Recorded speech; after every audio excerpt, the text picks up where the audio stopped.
2, 3, 4.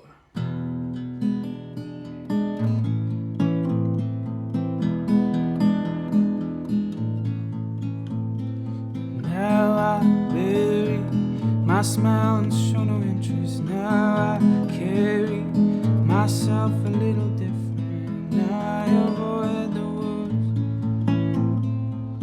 Now I know the wolves.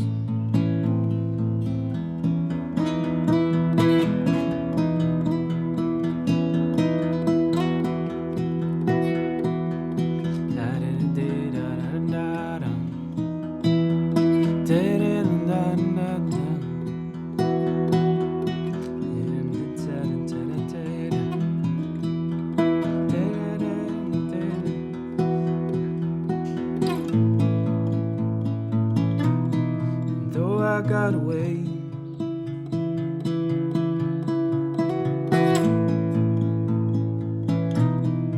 la, la, la.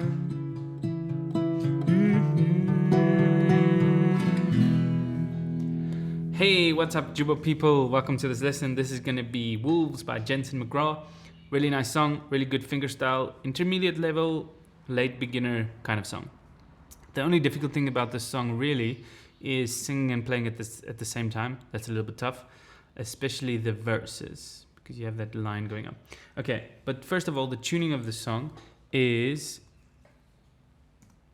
open D tuning, and the way you tune the strings are like follow. If I take the capo off, it's going to be D, A, D. So this E string goes down to a D, so that these two sound the same. And then the G string goes down to an F sharp. And then the B string goes down to an A string. And the high E string goes down to a D. It's open D tuning.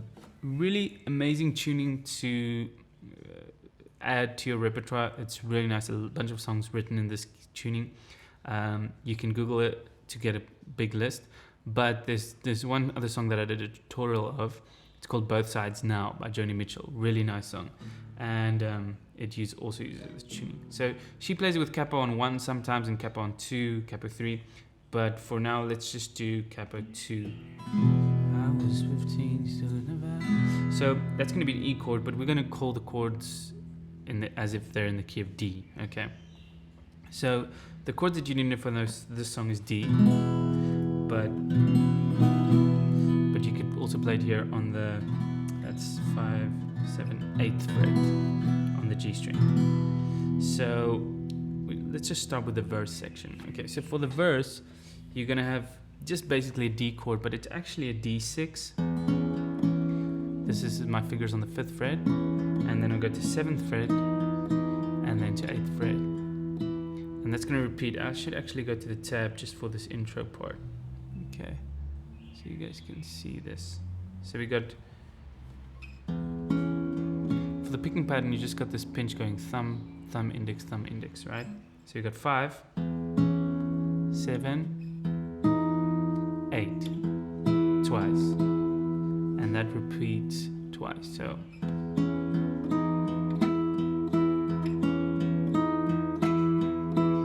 And then the third time, you have exactly the same thing, but then you go up to 10. And you do 10 5 times. So it's going to be.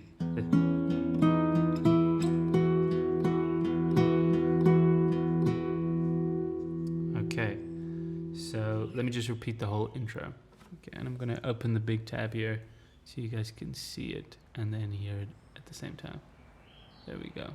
Okay, 1, 2, 3, 4.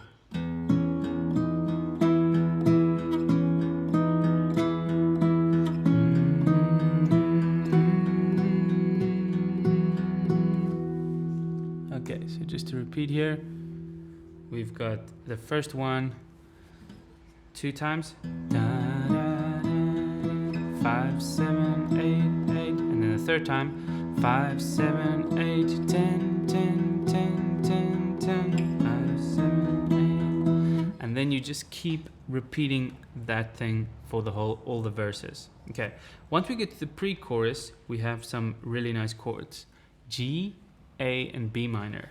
Okay, so G is going to be at the 5th fret, like so. Okay, 5th fret with these two. And then A is going to be at the 7th fret. B minor is going to look a little different. It's going to be at the 9th fret. It's going to be looking like this. So that's going to will be a B. Well, I don't know. This is a B minor. Okay, and then the last chord is C is going to be at the 10th fret. This actually goes like a C add 9. So B minor, C add 9. So we're going to go. And though I got away, keep it for a long time, I never walked the same. And then C. Now I hear you. We get to the chorus now. Now she, before this B minor here, before the C, she actually plays a B with a flat 9, but I don't like the sound of that. I stick with B minor and then go to C. Okay. Just for those of you who want to play it exactly like she plays it. So for the verse, we have one line of chords going D, D7, G, G minor. Okay, so that's going to look like this. D, and then D7, D, D7. So twice on the D, twice on the D7, and then a G, and then a G minor. So D, D7, G, G minor, D, D7, G, G minor, and that repeats throughout the whole chorus. So put those three parts together and you have the whole song. Okay, pretty simple. One thing you should note in the chorus when you sing, make sure to first play here and then sing the third line and the fourth line. You can download this PDF in the description. So now I avoid the woods. So you start singing on the index finger, not on the thumb. So now I avoid the woods. It's on the offbeat, on the 1 and 1 and 2 and 3 and 4 and 1 and 2 and 3 and 4 and now I avoid the woods. It's going to help you with your syncopation, with singing and playing your independence with your fingers when you're doing hard finger style stuff, to keep the pattern going while singing over the top of it. Lots of fun. Move the capo around until you find a place where it's very suitable for your voice, where the highs are not too high and the lows are not too low. Have a nice day, Jooba people. Cheers.